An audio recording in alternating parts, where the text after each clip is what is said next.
نعرہ لگاتے ہیں ہم اہل سنت، تاج شریعت تاج شریعت۔ اللهم صل على سيدنا محمد وعلى آله وبارك وسلم۔ سلسلہ بیان میں ہم اپنے وعدے کے مطابق آج فتح مکہ کے کچھ حوالہ جات آپ کے سامنے پیش کریں گے۔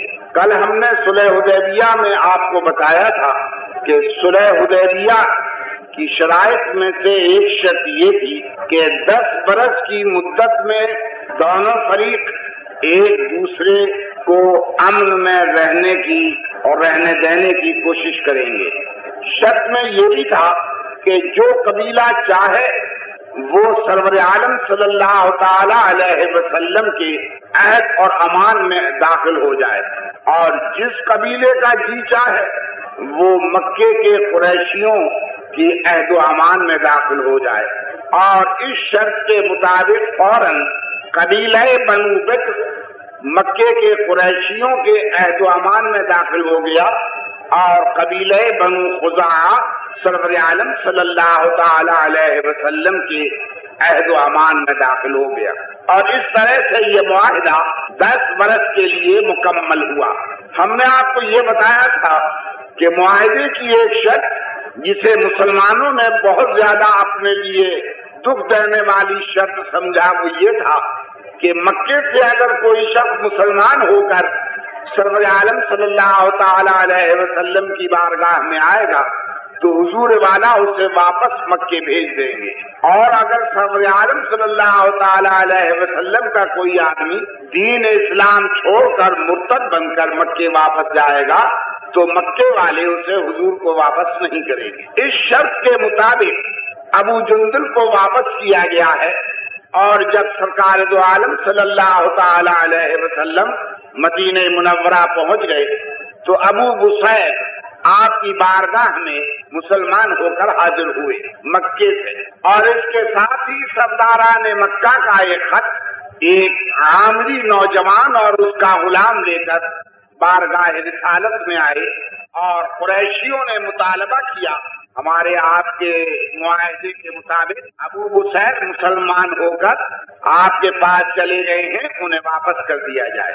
حضور والا نے ابو بصیر سے فرمایا ہم میں اور قوم میں 10 برس کے لیے معاہدہ ہو چکا ہے، لہذا ہے ابو بصیر ہمارے دین میں عہد کر کے توڑنا جائز نہیں، لہذا تم مکے واپس ہو جاؤ۔ ابو بصیر رونے لگے اور انہوں نے عرض کیا یا رسول اللہ صلی اللہ تعالی علیہ وسلم، مجھے آپ کافروں میں واپس کر رہے ہیں، وہ میرا دل تباہ و برباد کر ڈالیں گے۔ حضور نے ان کو تسلی دی اور مکے کے دونوں آنے والے آدمیوں کی حفاظت میں انہیں دے کر واپس کر دیا۔ راستے میں ایک جگہ یہ تینوں آدمی سستانے اور آرام لینے کے لیے بیٹھے ہوئے تھے۔ ابو بصیر کو اس بات کا تو یقین ہو گیا کہ سرور عالم صلی اللہ تعالی علیہ وسلم ہمیں لیں گے نہیں، اور مکے میں اگر ہم پہنچے تو یا تو دین سے پھیر دیے جائیں گے یا قتل کر دیے جائیں گے، لہذا انہوں نے اپنے دونوں کافر ساتھیوں میں سے عامری نوجوان سے کہا کہ کیوں جی یہ جو تلوار آپ کی کمر میں لگی ہے اس کا کاٹ کیسا ہے، کیا میں دیکھ سکتا ہوں؟ عامری نوجوان نے کہا ہاں تم اس کا کاٹ دیکھ سکتے ہو۔ بس انہوں نے ان کی تلوار کمر سے کھینچی اور اس عامری نوجوان کو قتل کر دیا، اور ساتھ ہی سرور عالم صلی اللہ تعالی علیہ وسلم کی بارگاہ میں حاضر ہو کے عرض کیا یا رسول اللہ صلی اللہ تعالی علیہ وسلم، نہ تو میں نے آپ کا عہد توڑا اور اپنا دین بھی میں نے بچا لیا، میں نے جو اس کافر کو قتل کیا ہے اس کی کوئی ذمہ داری آپ کے اوپر نہیں آتی۔ اور یہ کہہ کر ابو بصیر بجائے مکے جانے یا مدینے میں رہنے کے مکے اور شام کے درمیان میں مقام عیس میں اتر گئے، اور انہوں نے مکے کو یہ اعلان روانہ کر دیا کہ اب جو مسلمان ہوتا جائے وہ بجائے مدینے میں آقا نامدار صلی اللہ علیہ وسلم کی خدمت میں جانے کے ہمارے پاس آتا جائے، اور ایسے 70 مسلمان وہاں جمع ہوئے۔ یہ ایک انقلابی پارٹی تھی مسلمانوں کی، اس لیے کہ معاہدے کے مطابق انہیں مدینے جانے کی اجازت نہ تھی اور مکے میں یہ مسلمان ہونے کے بعد رہ نہیں سکتے تھے۔ انہوں نے یہ کیا کہ اب جو قافلہ قریشیوں کا آتا تھا اور شام کو تجارت کے لیے جاتا، یہ آرام کے ساتھ اس کا جائزہ لیتے، اور جب وہ قافلہ شام سے کما کے واپس آتا تو یہ اسے لوٹ لیتے، انہیں قتل کر ڈالتے۔ نتیجہ اس کا یہ ہوا کہ مکے کی تجارت بند ہو گئی۔ تب قریشیوں نے پیغام بھیجا سرور عالم صلی اللہ تعالی علیہ وسلم کے پاس کہ حضور اپنے ان مسلمانوں کو اپنے پاس واپس بلا لیجیے، وہ تو ہمارے لیے درد سر بن کر رہ گئے ہیں۔ سرکار دو عالم صلی اللہ تعالی علیہ وسلم نے کہلوا کے بھیجا، میرے تمہارے درمیان معاہدہ ہو چکا ہے، 10 برس کے اندر مکے سے آیا ہوا کوئی مسلمان میں اپنے پاس واپس نہیں بلا سکتا۔ قریشیوں نے خوشامد کی اور کہا کہ صاحب وہ شرط ہم توڑ دینا چاہتے ہیں، وہ شرط ہم واپس لے لیتے ہیں، خدا کے واسطے اپنے ان مسلمانوں کو واپس لے لیجیے۔ سرور عالم صلی اللہ علیہ وسلم نے حضرت عمر کو بلا کر ارشاد فرمایا، کیوں عمر، یہی وہ شرط تھی نا جس پر تم ہم سے پوچھ رہے تھے الستا رسول اللہ، یہی وہ شرط تھی نا جو تمہارے دل کو بڑی دکھ پہنچا رہی تھی، اور ہم نے تم سے فرما دیا تھا کہ جو ہم جانتے ہیں وہ تم نہیں جانتے، ہم جو کچھ کر رہے ہیں وہ بحکم خداوندی کر رہے ہیں۔ آج تم نے دیکھا کہ اس شرط کو خود انہوں نے بڑی ذلت کے ساتھ واپس کر لیا ہے، اور یہ کہہ کر سرور عالم صلی اللہ علیہ وسلم نے ابو بصیر اور ان کے ساتھیوں کو مدینہ منورہ واپس کر لیا۔ ایک بات یاد رکھیے کہ ہر نیکی کا کرنا اور ہر برائی سے بچنا جب تک کہ دل کے اندر اللہ تبارک و تعالی کا خوف، تقوی، خشیت الہی دل میں نہ ہو، اس وقت تک نہ کوئی آدمی نیکی کر سکتا ہے اور نہ برائیوں سے باز رہ سکتا ہے۔ آج ہم دیکھتے ہیں کہ ہماری ملکی حکومت رشوت کو بند کرنے کے لیے بہت کچھ کر رہی ہے، بڑے بڑے محکمے کھلے ہیں، ہزاروں کی تنخواہ لی جا رہی ہے، لیکن رشوت کا عالم یہ ہے کہ اینٹی کرپشن محکمہ رشوت کے خلاف جو بنتا ہے وہ رشوت خوروں سے رشوت لیتا ہے۔ رشوت بند کرنے والے اور رشوت لینے والوں کو پکڑنے والے وہ رشوت لینے والوں سے رشوت لیتے ہیں، یعنی چور کے گھر مور بنتا ہے۔ کیوں؟ کیا بات ہے؟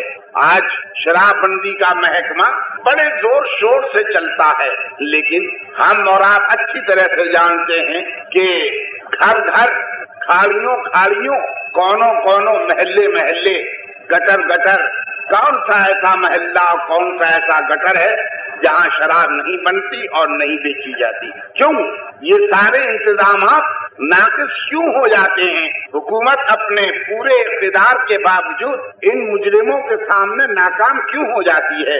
اس واسطے میرے دوستو کہ حکومت اور پبلک کے درمیان میں جو وفاداری کا عہد ہے وہ صرف زبان کی حد تک ہے۔ پبلک کا عہد حکومت کے ساتھ دلوں کے اوپر حکومت کا عہد نہیں ہے۔ برخلاف اس کے خلافت الہیہ میں جب پبلک عہد کرتی ہے تو وہ ایک ایسی ذات سے عہد کرتی ہے، ایک ایسی ہستی سے عہد کرتی ہے کہ وہ ظاہر چیزوں کو بھی دیکھتی ہے اور جانتی ہے اور باطن چیزوں کو بھی دیکھتی اور جانتی ہے، وہ عالم الغیب والشہادہ ہے۔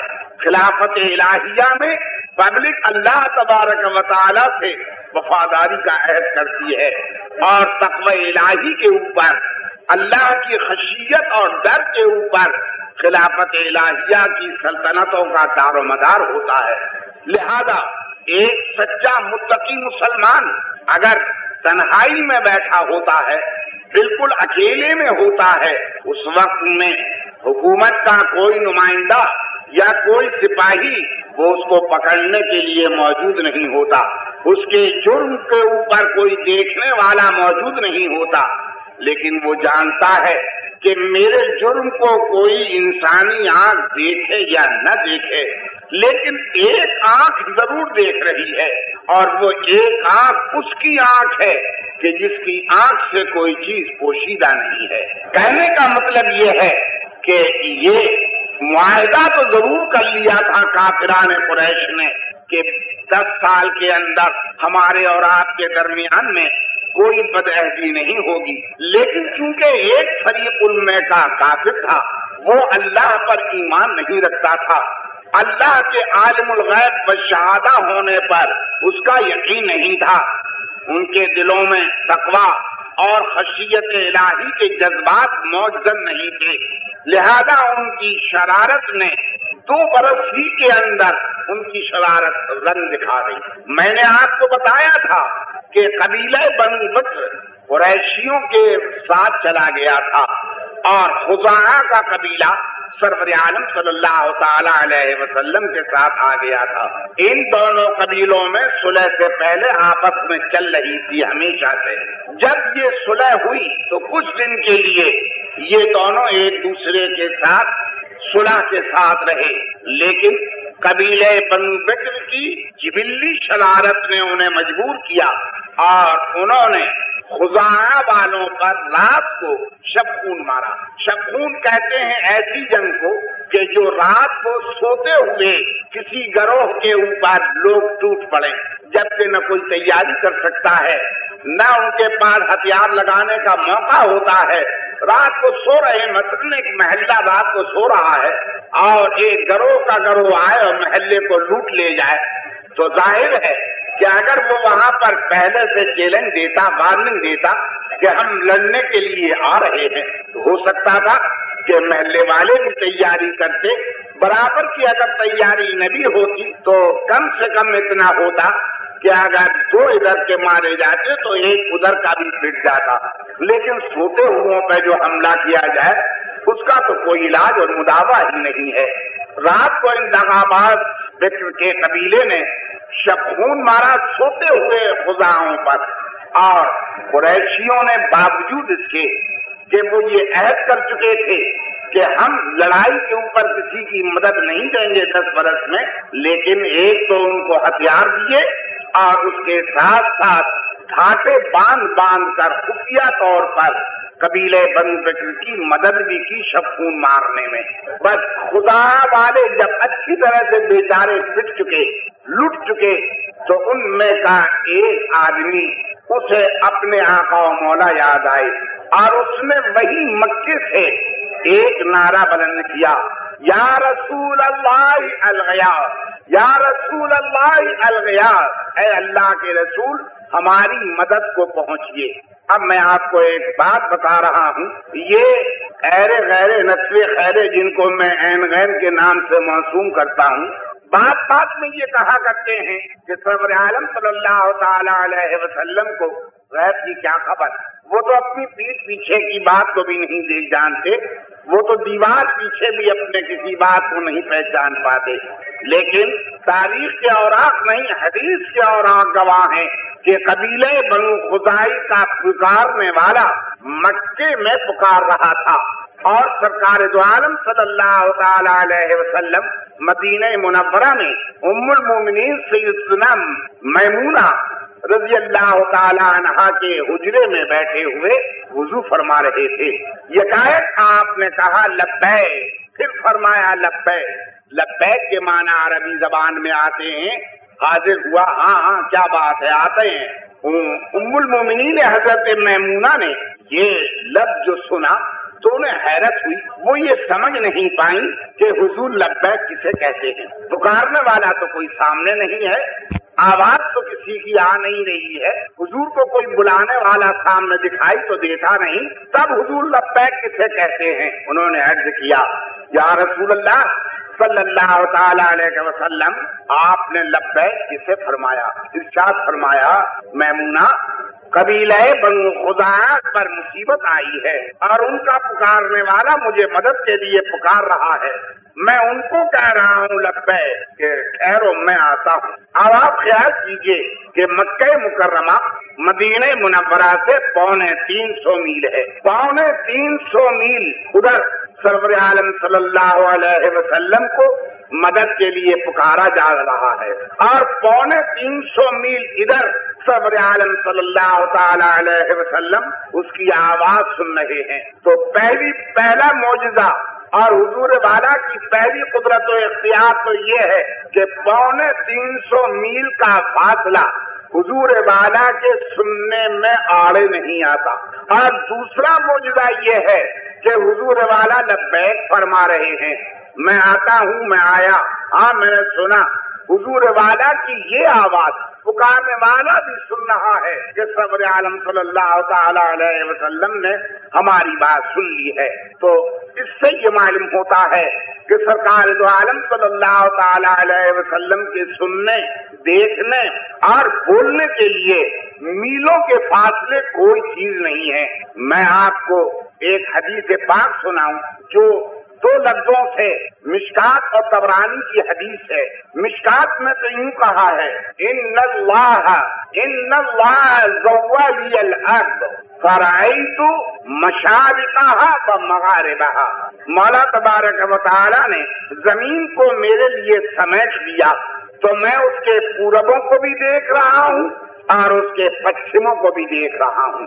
پھر بھی یہ حدیث کے الفاظ مجمل ہیں، لیکن طبرانی کی حدیث نے اس کو صاف کر دیا۔ اس میں ہے، ان اللہ رفع لی الدنیا فانا انظر الیہا وَإِلَى مَا هُوَ كَائِنٌ فِيهَا إِلَى يَوْمِ الْقِيَامَةِ كَأَنَّمَا أَنظُرُ إِلَى كَفِّ هَٰذِهِ۔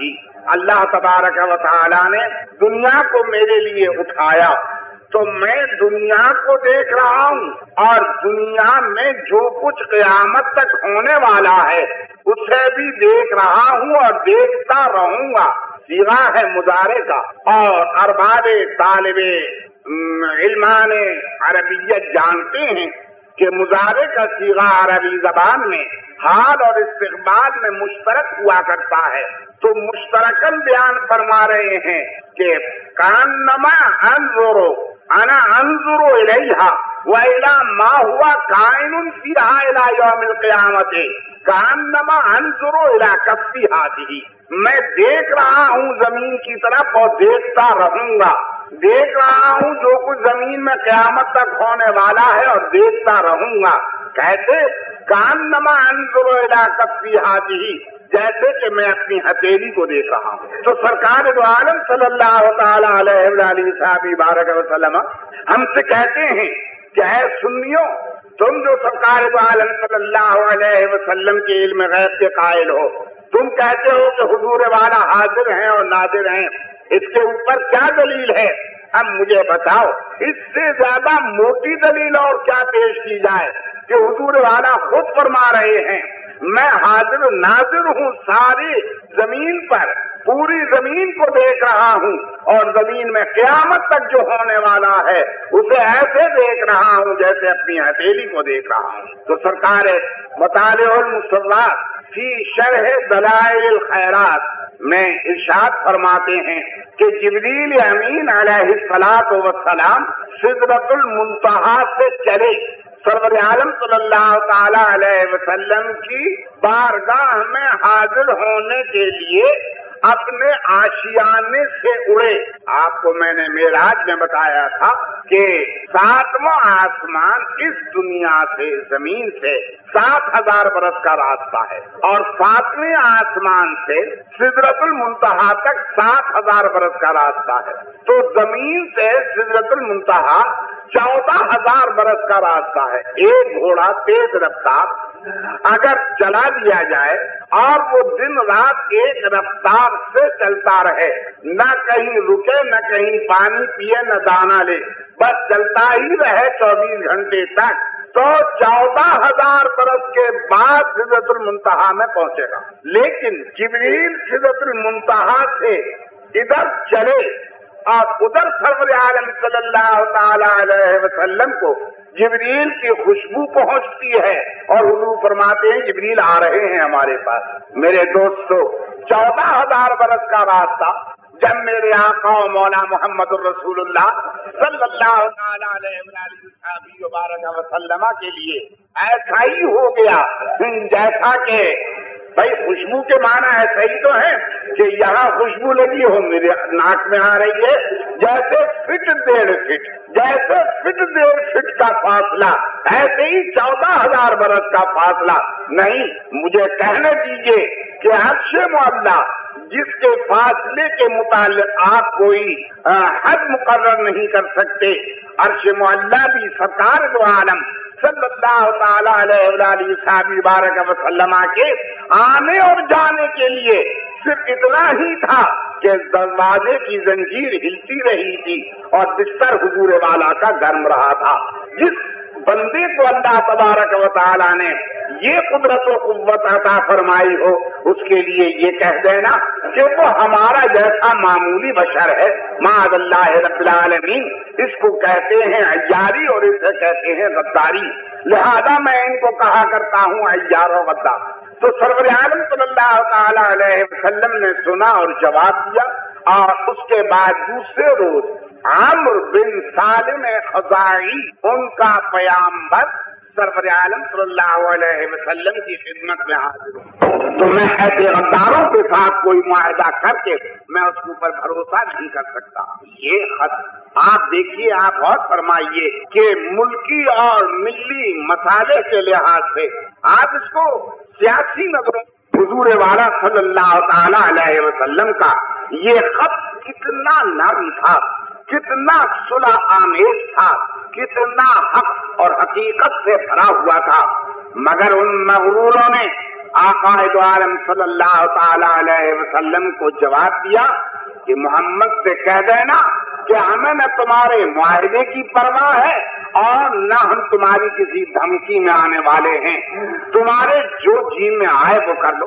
اللہ اکبر۔ سرور عالم صلی اللہ تعالی علیہ وآلہ وسلم نے یہ بات سنی، اور اس کے ساتھ ہی قبیلہ بنو خزاعہ نے اپنا دوسرا سفیر بدیل بن ورقہ ان کو بھیجا، کہا جاؤ اور مفصل کیفیت ہمارے حضور کو دے آؤ۔ یہ آئے اور لسٹ لائے اپنے ساتھ، فہرست لائے، اتنے قتل ہوئے، اتنا لوٹا گیا، اتنی عورتیں پکڑ لی گئی ہیں، اتنے بچوں کو انہوں نے گرفتار کر لیا ہے۔ سرکار دو عالم صلی اللہ تعالی علیہ وسلم نے فرمایا انشاءاللہ تعالی اب میں اس کا بدلہ لوں گا، اور اب وہ وقت آ گیا ہے کہ مکے کے اوپر اسلام کا جھنڈا لہرا دیا جائے۔ ادھر تو یہ بات ہو رہی ہے، قریش نے جواب تو دلوا دیا، لیکن وہ جانتے تھے کہ یہ جواب ہمارے لیے بڑا مضر ثابت ہوگا، لہذا انہوں نے ابو سفیان سے کہا کہ ابو سفیان جاؤ تم، اور قبل اس کے کہ یہاں سے کوئی پیغام پہنچے تم معاہدہ حدیبیہ کی نئی تجدید کر دو، یعنی خود تو توڑ رہے ہو معاہدے کو اور خود اس کے بعد ڈر کر یہ کہتے ہو۔ وہی مثال ہے کہ میاں کرتے کیوں ہو تو بولے شیر سے لڑیں گے، اچھا کہہ لگے کانپتے کیوں ہو تو بولے ذرا ڈر لگتا ہے۔ تو وہی مثال ہے جناب کہ پہلے تو اکر میں لکھ دیا کہ جو تمہارے جی میں آئے وہ کر لو، لیکن اب کانپنا شروع ہوئے تو ابو سفیان کو بھیجا کہ جاؤ معاہدے کو نئے سرے سے ترتیب دے دو۔ ابو سفیان، بڑے مزے کا موقع ہے، بڑے مزے میں سنو اسے۔ ابو سفیان آتے ہیں مدینہ منورہ، ظاہر ہے کہ ابو سفیان کافر ہیں اس وقت تک، اور مدینے کے میں سب مسلمان ہیں۔ تب انہوں نے سوچا کہ آخر مدینے جا رہا ہوں تو میں ٹھہروں گا کہاں، ایک آدھ وقت کا کھانا کھانا ہوا تو کھاؤں گا کہاں۔ یاد آیا کہ میری بیٹی ام حبیبہ رضی اللہ تعالی عنہا، وہ بیوی ہے محمد رسول اللہ صلی اللہ تعالی علیہ وسلم کی، ام المؤمنین سیدتنا ام حبیبہ رضی اللہ تعالی عنہا۔ صحیح بات ہے کہ جب بیٹی موجود ہے وہاں پر تو پھر مجھے دوسرا گھر دیکھنے کی کیا ضرورت ہے۔ چنانچہ یہ جیسے ہی مدینے پہنچے تو سیدھے اپنی بیٹی کے یہاں گئے، حضرت ام المؤمنین ام حبیبہ کے یہاں۔ بیٹی نے انہیں دیکھا۔ میرے دوستو سنو، مسلمانوں کو سبق دیا ام المؤمنین ام حبیبہ رضی اللہ تعالی عنہا نے کہ اسلامی تہذیب میں دشمنان رسول کے ساتھ کیا برتاؤ کرنا چاہیے۔ جیسے ہی یہ پہنچے ام حبیبہ نے دیکھا باپ ہے، دیکھو کیا حیثیتیں ہیں، نمبر 1 باپ ہے، نمبر 2 بوڑھا باپ ہے، نمبر 3 مسافر ہے، دور سے تھک کر چلا رہا ہے، نمبر 4 مکے کا اب سب سے بڑا سردار ہے۔ 4 حیثیتوں کے ساتھ ابو سفیان ان کے گھر پہنچ رہے ہیں، لیکن ان پر ان 4 حیثیتوں نے کوئی اثر نہیں کیا۔ انہوں نے یہ کیا کہ بستر جو رکھا تھا اسے روک کیا، لپیٹا، اور لپیٹ کے اسے کونے میں رکھ کر خالی زمین باپ کے لیے چھوڑ دی۔ عجیب سا رویہ دیکھا یہ۔ اچھا آدھا بستر اٹھا کے روک کر کے لپیٹ کر رکھ دیا۔ تو ابو سفیان نے جھنجلا کر کہا کیا ام حبیبہ بستر ہمارے لائق نہیں تھا یا ہم بستر کے لائق نہیں تھے؟ دیکھو میرے دوستو کان کھول کر سنو، بڑے مزے کا جواب دیا ہے ام حبیبہ رضی اللہ تعالیٰ عنہ۔ ام المؤمنین نے ارشاد فرمایا ھذا فراش رسول اللہ صلی اللہ تعالی علیہ وسلم وانت مشرک نجس، یہ بستر ہے سرور عالم صلی اللہ تعالی علیہ وسلم کا۔ باپ تم جانتے ہو کہ میں بیوی ہوں محمد رسول اللہ صلی اللہ تعالی علیہ وسلم کی، تو میرے گھر میں جو بستر ہے وہ بستر ہے سرور عالم صلی اللہ تعالی علیہ وسلم کا، اور تم مشرک اور ناپاک ہو۔ لہذا معنی یہ ہوئے کہ سرور عالم صلی اللہ تعالی علیہ وسلم کے پاک بستر کے اوپر تم بیٹھنے کے لائق نہیں ہو۔ دیکھو برادر بھائیو، شاید پانی کچھ بوندیں آ گئی ہیں، آپ تھوڑا سا سمیٹ کے بیٹھ جائیے تاکہ پیچھے کے حضرات اطمینان سے آگے بیٹھ سکیں۔ سمیٹ کے بیٹھ جائیے، اپنے بھائیوں کو جگہ دیجیے، درود شریف کا نعرہ بلند کیجیے، اللہم صلی علی سیدنا مولانا محمد وعلی آلہ وبارک وسلم۔ دوستو اور بھائیو، آپ نے بات سمجھ لی، بس آپ رکا ہو گئے ابو سفیان، اور کہنے لگے کہ معلوم ہوتا ہے کہ تیرا دماغ چل گیا ہے لڑکی، اور آج سے میں اب کبھی تیری صورت نہیں دیکھوں گا۔ ام حبیبہ نے بھی وہی جواب دیا، اور میں بھی خدا سے دعا کرتی ہوں کہ بابا خدا اس حالت میں اب دوبارہ تمہاری صورت مجھے نہ دکھائے۔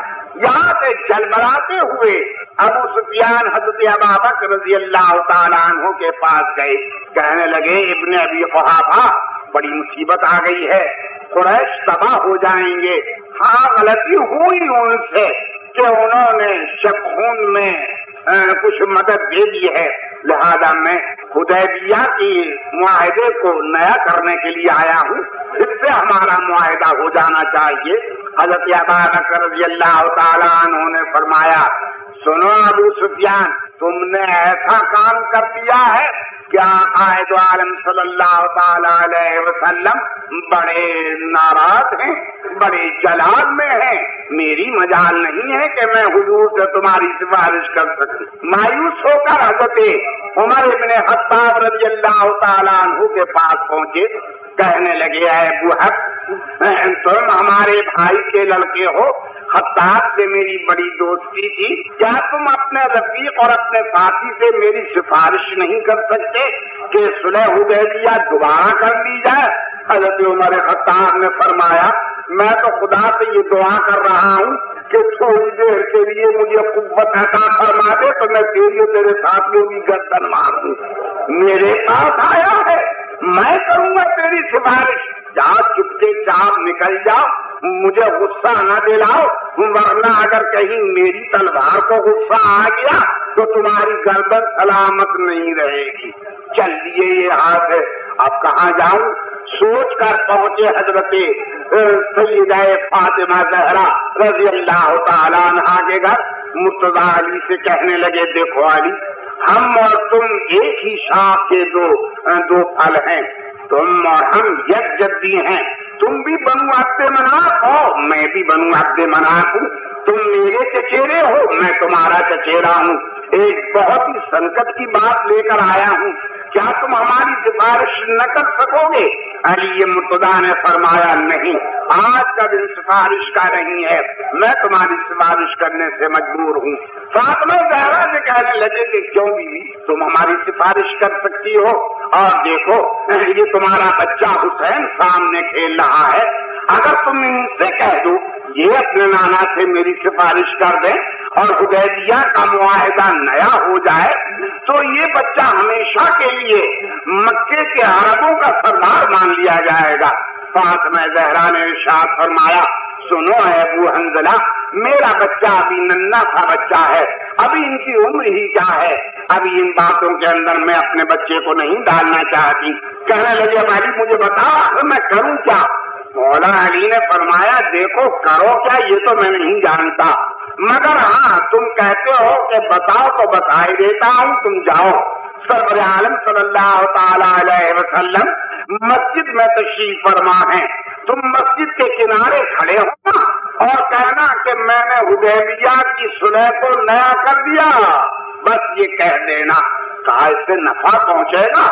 نفع پہنچے یا نہ پہنچے یہ میں نہیں جانتا، مگر تم نے کہی میں نے ایک بات تمہیں بتا دی۔ گئے صاحب ابو سفیان جانے کے بعد کھڑے ہوئے مسجد کے کنارے پکار کر کہنے لگے میں نے حدیبیہ کی صلح کو نیا کر دیا، اور یہ کہہ کر مکے کو روانہ ہو گئے۔ مکے میں جب پہنچے تو قریشیوں نے پوچھا کہو جی کیا کری آئے؟ کہنے لگے کیا بتاؤں تمہیں کیا کری آیا، ذرا میری داستان غم تو سنو۔ بیٹی کے یہاں گیا تو انہوں نے بستر لپیٹ کر مجھے کھری زمین بیٹھنے کے لیے دے دی، وہ تو مجھے نجس مشرک کہہ رہی تھی۔ ابو بکر نے صاف جواب دے دیا، عمر کے پاس گیا تو وہ تو کہو اللہ نے بچا لیا، ورنہ وہ تو گردن ہی مار دیتے۔ علی مرتضیٰ نے بھی انکار کر دیا، مگر میرے اصرار پر انہوں نے ایک ترکیب ضرور بتائی تھی، وہ ترکیب کر آیا ہوں میں۔ کیا کری آئے وہ ترکیب؟ کہا میں مسجد میں جا کر وہاں پر محمد صلی اللہ علیہ وسلم تشریف فرما تھے تو میں اعلان کری آیا کہ معاہدہ نیا ہو گیا۔ قریشیوں نے پوچھا کہ جب تم نے یہ کہا کہ معاہدہ نیا ہو گیا تو انہوں نے بھی کچھ ہاں نہ کہا؟ کہا انہوں نے تو کچھ نہیں کہا۔ تو قریشی کہنے لگے آخر تو لمبے آدمی ہو نا، حضرت علی نے تم کو بیوقوف بنا دیا، علی تمہارے ساتھ کھیل کھیلے، علی نے تمہیں بیوقوف بنا دیا اور تم بیوقوف بن کے چلے آئے۔ ارے بھلے آدمی یہ بات تو سوچو کہ معاہدہ دو طرف سے ہوتا ہے، تم نے کہا کہ میں نے معاہدہ نیا کر دیا، انہوں نے کچھ نہیں کہا تو معاہدہ کیسے ہوا؟ اس کا نتیجہ یہ ہوا کہ قریش کے اوپر ان کے دل کو دبدھا پیدا ہو گئی، جھکڑی لگ گئی ان کے دل کو کہ اب کیا ہونے والا ہے، معاہدہ ہوا نہیں ہے اور بات پوری پہنچ گئی ہے۔ جب یہ واپس جا رہے تھے ابو سفیان تو راستے میں ان کو بدیل بن ورقہ خزاعی ملے جو سرور عالم صلی اللہ تعالی علیہ وسلم سے ماجرا بیان کر کے رخصت ہو رہے تھے۔ ابو سفیان کو خیال ہوا کہ یہ سارا واقعہ کہہ کر آ رہے ہوں گے۔ پوچھا کیوں جی تم کہاں سے آ رہے ہو؟ کہا کہ ایسے ہی پھرتا پھراتا کا کیوں محمد کے پاس نہیں ہے صلی اللہ تعالی علیہ وسلم؟ کہا نہیں میں نہیں گیا تھا۔ بس جیسے ہی یہ چلے گئے ویسے ہی ابو سفیان نے جس جگہ پر بدیل نے اپنی اونٹنی بٹھائی تھی وہاں پہنچے اور اونٹنی کی مینگنی کو انہوں نے ایسے مسل کر دیکھا، جب وہ ٹوٹی تو اس میں مدینے کی کھجور کی گٹھلی نکلی۔ انہوں نے سمجھ لیا یہ عربوں کا بہت پرانا قاعدہ تھا، انہوں نے سمجھ لیا کہ اگر بدیل بن ورقہ وہاں نہ گیا ہوتا تو اس کی اونٹنی کی مینگنی میں مدینے کی کھجوروں کی گٹھلی نہ نکلتی، اور اب انہیں پکا یقین ہو گیا کہ اب محمد الرسول اللہ ہمیں چھوڑنے والے نہیں ہیں صلی اللہ تعالی علیہ وسلم۔ اور حضور والا نے تیاری فرما دی۔ حضرت ام المومنین عائشہ صدیقہ رضی اللہ تعالی عنہا سے ارشاد فرمایا عائشہ ہمارے لیے توشہ تیار کرو، لیکن یہ نہیں بتایا کہ کیوں۔ حضرت ابوبکر رضی اللہ تعالی عنہ گھر میں آئے تو انہوں نے اپنی صاحبزادی سے پوچھا تم توشہ تیار کر رہی ہو، سامان درست کر رہی ہو کیا؟ کہیں تمہارے شوہر آقا میرے جا رہے ہیں؟ کہا جا تو ضرور رہے ہیں، مجھے حکم دیا ہے۔ کہا اللہ بابا یہ مجھے نہیں معلوم کہ کہاں تشریف لے جا رہے ہیں۔ اور حضور والا نے دونوں ہاتھ اٹھائے، اللہم خذ العیون والاخبار عن القریش الہ العالمین، آنکھوں اور خبروں کو قریش سے بند کر دے، حتی نبغتہا، یہاں تک کہ میں ان پر ایک ساتھ جا پڑوں، یعنی ان کو یہ خبر نہ ہونے پائے جب تک کہ میں ان کے اوپر نہ جا پڑوں، انہیں خبر نہ ہونے پائے کہ میں آ رہا ہوں، تاکہ وہ اپنے بچاؤ کی تیاری نہ کر سکیں۔ دوستو سوچو، 10,000 لشکر کے ساتھ جا رہے ہیں، 2-4 آدمی نہیں ہیں، اور کل 300 میل کا فاصلہ ہے، مدینے اور مکے میں کل 300 میل کا فاصلہ ہے، 10,000 انسانوں کا لشکر نکلتا ہے، لیکن اللہ تبارک و تعالیٰ اپنے محبوب کی دعا کو قبول فرما لیتا ہے۔ وہ سوچئے 350 میل کو اگر آپ گنیں تو تقریباً جیسے کہ یہاں سے کھنڈوا اتنا وہ فاصلہ گنا جائے گا، اور قریش کو خبر کب ہوتی ہے؟ جب تقریباً برہان پور کے پاس پہنچ جاتے ہیں، یعنی صرف 10-12 میل رہ جاتا ہے مکہ مدینہ مکہ مکرمہ، تب قریش کو سنگن ملتی ہے۔ اس وقت تک بالکل انہیں، حالانکہ بڑی وہ کوشش کرتے ہیں، ابو سفیان، حکیم بن حزام اور بدیل بن ورقہ یہ نکلتے ہیں اس تلاش میں کہ کیا مدینے سے سرور عالم صلی اللہ تعالی علیہ وسلم تو نہیں آ رہے ہیں۔ دور سے دیکھتے ہیں کہ دور آگ جل رہی ہے، ایک کہنے والا کہتا ہے کہ یہ بنو خزاعہ کی آگ ہے، ابو سفیان کہتے ہیں نہیں، بنو خزاعہ کی آگ نہیں ہے، یہ آگ تو کسی بڑے لشکر کی ہونا چاہیے۔ اور اتنے میں حضرت سیدنا عباس ابن عبد المطلب حضور والا کے چچا رضی اللہ تعالی عنہ بھی نکلتے ہیں، اور وہ جب دیکھتے ہیں کہ سرکار دو عالم صلی اللہ تعالی علیہ وسلم اتنے بڑے لشکر سے مکے کو جا رہے ہیں تو ان کو بڑا دکھ ہوتا ہے، اور وہ یہ سمجھ لیتے ہیں کہ اگر آج حضور مکے میں لڑ کر داخل ہوئے تو آج قریشیوں کی خیر نہیں ہے، ان کا ایک ایک بیج تباہ کر دیا جائے گا اور ایک ایک قریشی آج قتل کر دیا جائے گا۔ کاش قریشیوں کو یہ معلوم ہو جاتا کہ حضور والا کس طرح سے آ رہے ہیں، وہ خود آتے اور آنے کے بعد حضور والا سے اپنے قصوروں کی معافی مانگ لیتے تاکہ ان کی جانیں بچ جاتی۔ اس انتظار میں حضرت عباس کھڑے ہیں کہ کوئی دودھ والا مل جائے، کوئی گھاس لے جانے والا مل جائے تو میں اس کے ذریعے سے قریشیوں کو خبر دلوا دوں کہ ایک دفعہ ان کے کان میں ابو سفیان کی آواز آتی ہے تو کہتے ہیں یا ابا حنظلہ، کہتے ہیں ہاں یا ابوالفضل میں ہوں ابو سفیان۔ کہا خدا تمہیں مارے، تمہیں معلوم ہے کہ تمہارے بیج نے کیسا درخت اگایا ہے؟ یہ ہے محمد رسول اللہ صلی اللہ تعالی علیہ وسلم، اور اگر آج محمد رسول اللہ اپنے جھنڈوں صلی اللہ علیہ وسلم اپنے جھنڈوں اور اپنے گھوڑوں کے ساتھ تمہارے اوپر آ پڑے تو پھر قیامت تک تمہارا بیج مکے کی زمین پر باقی نہیں رہے گا، لہذا آؤ میرے خچر پر میرے ساتھ بیٹھ جاؤ، میں تمہیں لے چلتا ہوں آقا نامدار کی خدمت میں۔ اور عباس ابن عبد المطلب رضی اللہ تعالی عنہما حضور والا کے سفید خچر پہ سوار ہیں، چنانچہ لے کر آتے ہیں۔ یہ خچر چلتا ہے کہ خیمے پہ سے گزرتے ہیں، حضرت سیدنا عمر ابن خطاب کے حضرت دیکھتے ہیں آگے آگے تو چچا بیٹھے ہیں اور پیچھے یہ چادر سے منہ ڈھانپے کون بیٹھا ہے؟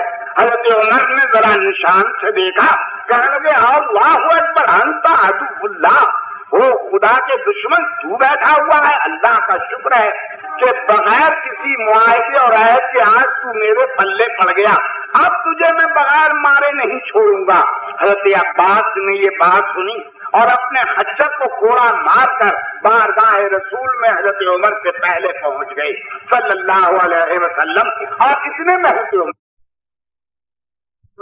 میں نے ابو سفیان کو اپنی پناہ میں لے لیا ہے، اور بات یہ ہے اصل میں اے عمر کہ آخر تو یہ بنو عبد مناف ہے، میرے قبیلے کا ہے،